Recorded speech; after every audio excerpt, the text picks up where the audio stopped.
Tanzania. Lord have mercy.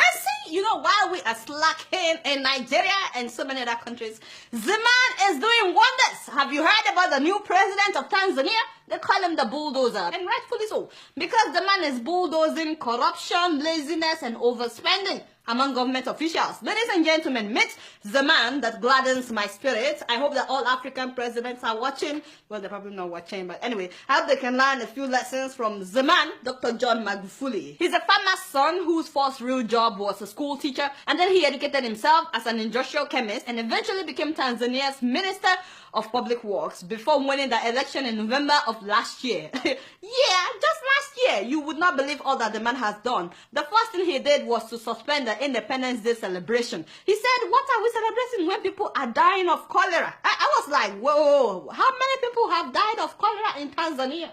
74? 74 people? How many people have died in Nigeria? My father and my God. Thousands of people.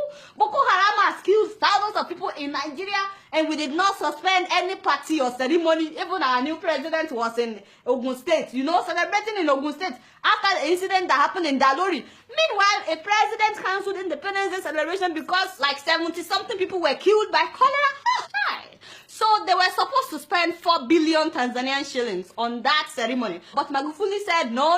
You see, that money should be used for the expansion of a 4.3-kilometer section of the road from Morocco to Mwenge in order to ease traffic congestion. Tell them that is what I'm talking about. Now for the Independence Day ceremony, the man commanded that people should get out of their houses and go and clean their streets and all the corners in order to stop the spreading of cholera. He didn't stop there. Himself came out, Mr. President himself. He got on the streets, cleaning up the streets. My eyes got big when I saw that video. When we nominated Dr. Magufuli to be our candidate, we knew the style, the type of leadership that he represents. We needed, his style and his way of doing things. We expected him to do exactly what he's doing.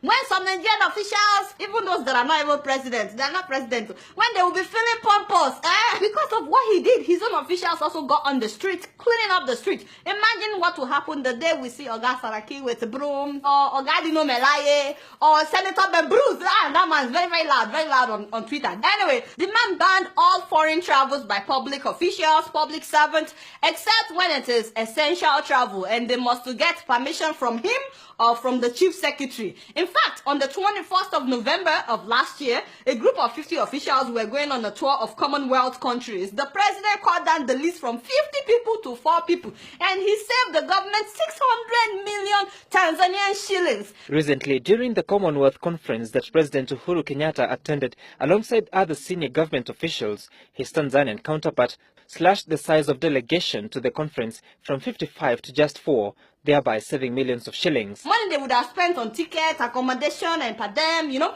more traveling abroad for all these officials. He said, well, the high commissioners and the ambassadors and the embassies abroad should be representing Tanzania when they are invited. Which makes a lot of sense. Why are they abroad if we also have to be going abroad, No more first class and business class travels for all officials, except Mr. President, the Vice President, and the Prime Minister. Only 3 people. No more business class flying. That means they have to fly economy. Oh my God.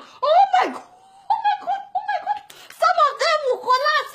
Reminds me of Thomas Sankara of Burkina Faso. No be so? Yes, that's what I'm talking about. The man has cancelled all meetings, no more workshops and conferences by government officials and public servants inside fancy hotels. He said no more inside fancy hotels. He said that every ministry has ministerial boardrooms. No be so? Use that one for your meetings. And that is what they are now doing. Soon after coming into office, Mr. President went to Muhimbili Hospital unannounced. He just walked there and he walked through all the terrible parts of the hospital that they would normally hide from officials. All the dirty places, all the places where people were sleeping on the floor, where equipment were not working. After seeing many equipment not working and some patients on the floor, the man fired the director of the hospital. He fired all the hospital board members, and he ordered that all the machines that were not working must be repaired within 2 weeks. If not, he would fire the new director as well. Apparently, all the doctors knew that the machines were not working, but instead of repairing them or asking the director to repair them, they were referring patients to their own private hospitals. Sasa wewe ipi MRI inayofanya kazi iko wapi? Hospitali zote za private zinafanya kazi. Kwa hiyo za private zote zinafanya kazi. CT scan za hospitali za private zote zinafanya kazi. Za hospitali ya hapa Muhimbili zote hazifanyi kazi. I know that something like that is going on in Nigeria as well. No, so anyway, he gave them 2 weeks to fix the machines, but guess what happened? The machines were repaired in 3 days. 3 days. And so it is possible to repair this.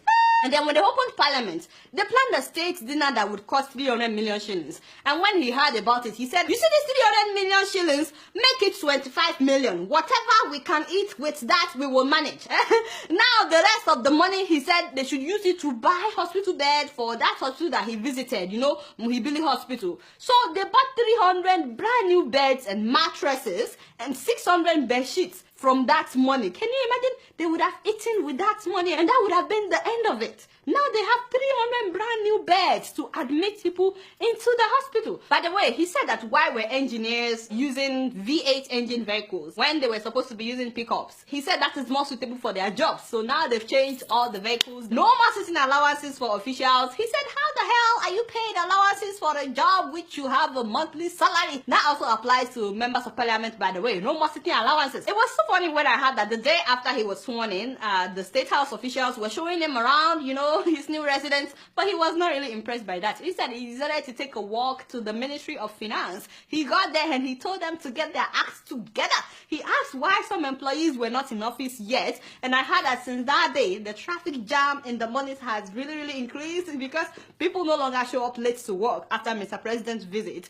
Now he ordered that no more tax exemptions for the big people. Everybody must pay taxes, including the big people. The other day, when he was going to officially open parliament, instead of him to fly the 600 kilometers, the man decided to drive. He drove the whole 600 kilometers from that to Dodoma. He has reduced his own convoy. He even reduced the presidential delegation that travels with him. He surprised everybody when he chose a female vice president. All the big boys were shocked. They were like, what? It's a new day in Tanzania. And then he chose a prime minister that nobody has heard about. They said that this guy has a reputation for hard work and no corruption. All the big guys that thought that they would be prime minister are still in shock, by the way. So after his visit to the Ministry of Finance and that hospital, without announcing, all the other ministries have fastened their belts. Everybody is now hardworking, including a sector that people consider very corrupt. That is the port, where people normally pay bribe to get their stuff. I heard that it has suddenly become the most efficient place. No loads are missing, things are done quickly, and you cannot get your container without paying bribe.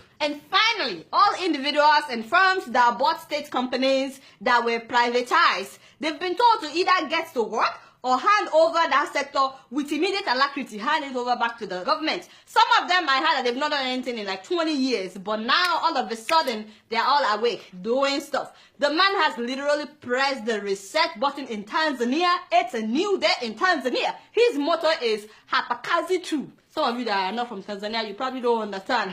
Don't worry, I will teach you. What that means is here, all we do is work. We serve, nothing else. Yes, his people are happy. Of course, the big people are not that happy, especially the corrupt ones, you know. But all the small people, like myself, they're very happy. Ugandans want their president to be like him. They wrote an article about it. South Africans want their president to learn 10 things from Tanzanian president. And of course, I want my president to learn from this man, 3 Gosa. So the president of Tanzania, Gosa.